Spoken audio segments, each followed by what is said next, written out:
મિત્રો, આ પ્રેમ લગ્નનો વિષય ગુજરાતમાં આંતરજ્ઞાતીય મેરેજ કરવા અને પ્રેમ લગ્ન કરવા આ વિષય ખૂબ ચરમસીમાએ છે. હું આ પ્રેમ લગ્નનો વિરોધી નથી પણ સમર્થક પણ નથી. એટલા માટે નથી કે જો અગર તમે પ્રેમ કરવા માટે સક્ષમ છો, પ્રેમ કરવામાં તમે દરેક યુવાન અને દરેક યુવતી પ્રેમ કરવામાં પોતાની મર્દાનગી બતાવે છે, તો એ જ મર્દાનગી તમારે તમારા માતા પિતાને કન્વિન્સ કરવામાં બતાવવી જોઈએ.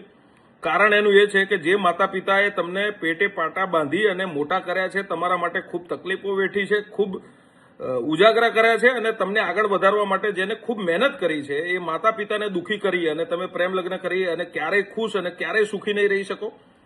એટલે દરેક મિત્રોને વિનંતી છે, દરેક પ્રેમીઓને વિનંતી છે કે આંતરજ્ઞાતી અગર તમારે મેરેજ કરવા છે તો તમે તમારા માતા પિતાને પહેલા કન્વિન્સ કરો.